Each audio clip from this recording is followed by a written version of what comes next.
Cales son as doenzas que máis nos preocupan dos nosos pés no verán?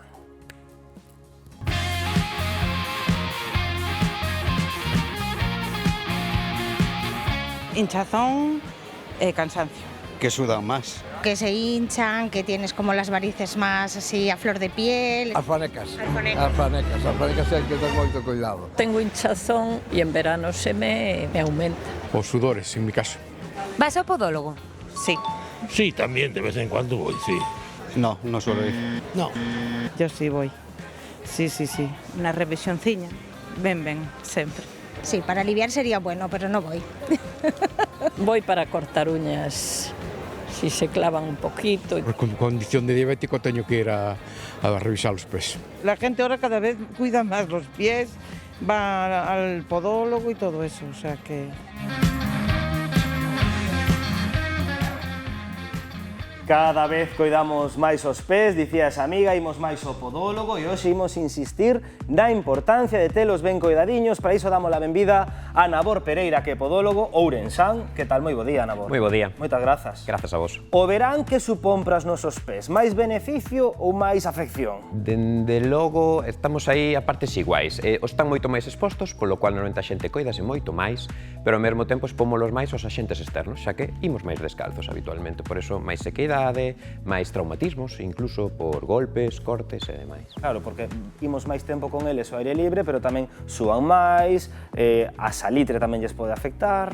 Sí, pero sí que ven que en xeral a xente coidase moito máis, como norma básica, porque se ve, se forse a nosa faciana, que a coidamos todo o ano, o que pasa que no verán recollemos un pouco todo o que sembramos durante o ano, levamos os pechadiños, apretados, e chega o verán e todo o mundo lle apura. Sabes que fixemos, Nabor? Fixemos unha selección para que ti nos guíes e nos vayas explicando, como experto, pois desas molestias máis comuns as que se sometemos os nosos pés nesta estación. Pareceche que comecemos? Por exemplo, a axúdame. Metatarsalxia.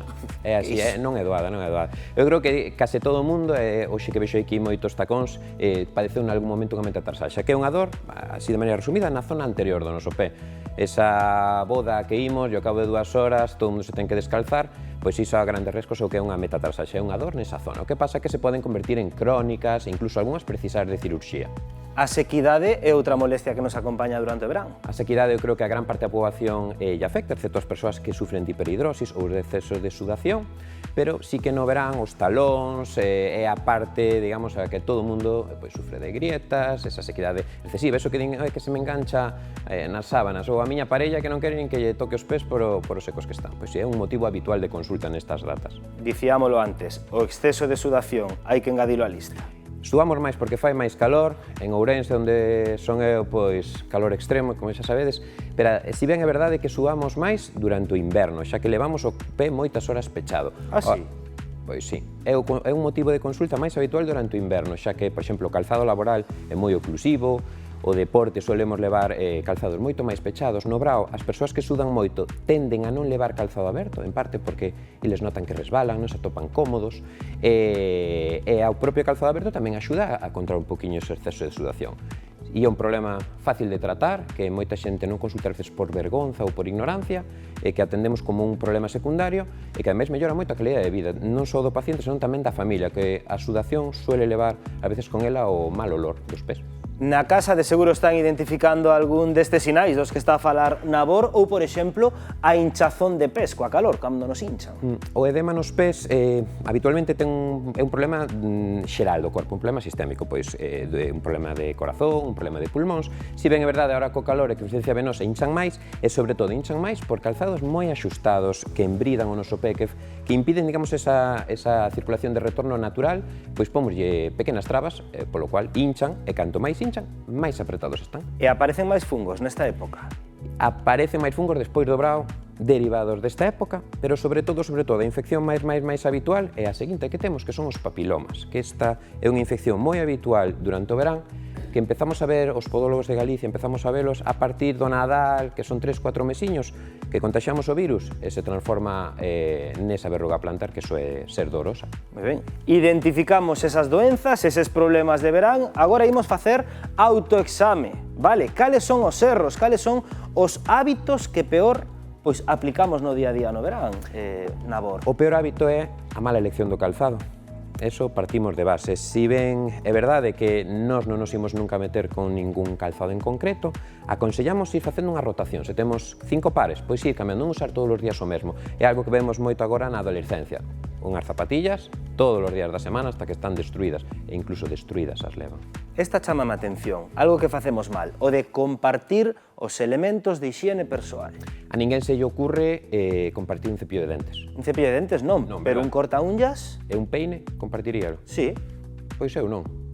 Por qué? Porque temos infeccións que se nos poden pasar por aí. Tú imagínate cando vamos a un centro, a unha perruquería que non manteña unhas normas de higiene, ese peine, pois cambiou por toda a casa. Pois a túa parella, os teus conviventes poden ter unha infección, pois nos pés pasa exactamente o mismo. A ninguén se lle ocurre compartir un cortaúñas, sin embargo, é unha práctica moi habitual. É mellor que cada membro da casa teña cada en seu cortaúñas. Como o cepillo de dentes. Curioso. Sería, bueno, debido a que, por exemplo, os fungos é un tipo de infección, un tipo de bichiño que non se pode limpar con alcohol, como fai moita xente. Non, fervino nunha pota, non sirve para nada. Os fungos solamente morren con proceso de esterilización do material. E é unha infección moi habitual entre membros de familia. Outra cousa, Nabor, que non facemos de todo ben, andar descalzos en lugares públicos. Públicos con auga. É dicir, andar descalzo. Eu asumo o mea culpa. Cando vou ducharme en auga doce na praia, eu vou descalzo. Pois telo que cambiar, é o teu propósito de cara ao 2025-26, eu creo. É o principal lugar onde nos contaxiamos eses papilomas, eses virus. Ademais de isto, é máis fácil ter cortes, xa que ca humidade a nosa piel é un poquinho máis endeble. E din que para presumir hai que sufrir, que pasa cos tacóns? Todos os días, tacóns? Bueno, igual que un fumador non fumas 24 horas do día, non ten que coller algo de aire, de pulos, pois os tacóns tamén hai que facer un uso racional. Non vai salir da miña boca que recomende usar tacóns, pero un uso racional, pois non é o mismo se vou a un acto ou se vou a estar sentado maioritariamente que se vou estar moitas horas camiñando. Haberá quen che diga, non, a mí non me pasa nada cos tacóns. Bueno, e xogaron a lotería que non queremos xogar. Vale, se agora durante o verán estamos palpando os nosos pés, se atopamos unha protuberancia, atopamos así pois algo que non é común, como diferenciamos unha verruga plantar dun calo? O primeiro irá a calquera podólogo que teñamos preto. É moi habitual que os pacientes que teñen un calo que non mellora, un eloma, que é o nome que nos lle pomos. E resulta que non é eloma, senón que é unha verruga. As verrugas na planta do pé non teñen forma de verrugas como as do resto do corpo, son un peliño diferentes e iso calquera podólogo vai diagnosticar con moita facilidade e tratala en consonancia.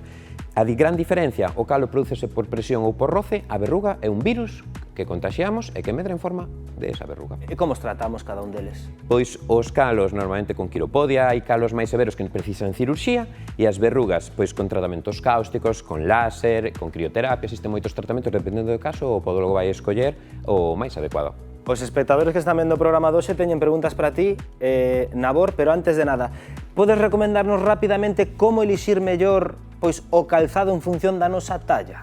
Como podemos saber a nosa talla exacta? Si ben é habitual que a xente se fía da talla en cuanto ao tema de lonxitude, e iso está moi ben, pero miramos, se isto fora a mesma talla, sin embargo, non temos a mesma plantilla. Bueno, pois damoslle moita máis importancia ao tema do espacio que necesitamos para as dedas que o tema de lonxitude, porque a lonxitude xa ninguén o vai tolerar. Cando levamos un zapato apretado, realmente todos imos incómodos. Sin embargo, os dedos teñen capacidade de formación e iso que vai producindo é problemas que a longo plazo nos vai a deformar os dediños. Pois esas persoas que utilizan tacóns habitualmente, ou zapatillas moi apretadas, ou por o deporte que practiquen suelen levar un calzado apretado, pois un escalador, un futbolista, un xogador de baloncesto. Entón, non só mirar a lonxitude, senón sacar a plantilla do noso calzado que imos mercar e comprobar que os nosos dedos, cando estamos de pé, caben dentro del. E isto parece moi doado, pero ás veces non é tanto. Pois mellor, poñelo en práctico. Veña, preguntas para Nabor Pereira, podólogo de Ourense. Primeira delas, que nos chegan a través do noso WhatsApp. Atende, Nabor, porfa.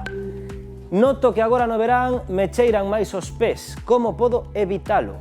O primeiro é ter un diagnóstico. O cheiro de pés suele se deber a unha infección bacteriana. Unha vez está diagnosticada, ponse tratamento e mellora. É un problema que produce moita vergonza e que habitualmente non tratan e que co tratamento adecuado en 2 ou 3 semanas está solucionado. E o que che dicía antes, a familia vai non agradecer moito. E tanto. Seguinte, máis, preguntas para ti, Nabor. Desgasto moito o calzado polo bordo de fora do pé. Isto é normal? hai unha parte dese desgaste que entra dentro da normalidade, xa por un tema de rotación de cadeiras que todos temos. Se é verdade que é algo acentuado e algo moi palpable, o recomendable é ir a facer un estudio da pisada a calquera podólogo que se dedica á especialidade da biomecánica, no que vai valorar se realmente é patolóxico ou entra dentro da normalidade. Cada caso hai que miralo por individual. Que é necesario o estudo da pisada. Moi ben, Nabor, máis. Dixéronme que se me quito as durezas que teño no pé, despois vanme saír máis. Isto é certo ou é un mito? É certo a medias. Na parte posterior do talón, o pelalos, usar material cortante, sí que tende a producir máis por un tema mecánico que sufre a pel desa parte do pé. No resto da pel, non é verdade. Realmente débese retirar con certa asiduidade. Canta máis dureza, máis presión, polo cual o calo reprodúcese máis grande e pior. E non sei se temos tempo para algunha máis. Pois sí. Hai anos que teño as unllas escuras e grosas, e probei con todos os remedios e non melloran. Que podo facer ante isto? O primeiro é ter un diagnóstico. É habitual que a xente nos veña e nos diga levo anos tratando de fungos. Bueno, é que non todas as uñas escuras e grosas son fungos. Unha vez temos o diagnóstico, tratámolo. Moitas veces son problemas banais, ás veces son deformidades, xa que a uña sufriu un traumatismo no pasado e iso a deforma. Pero si ben é verdade que a infección máis habitual son os fungos, pois hai que tratalos con todas as ferramentas que temos hoxe en día en consulta. Tes que marchar para Ourense ou tes tempo para unha última resposta? Temos tempo para unha. Pois veña, soltámola, para que Nabor responda o seguinte. No verán sempre boto meses coas unllas pintadas.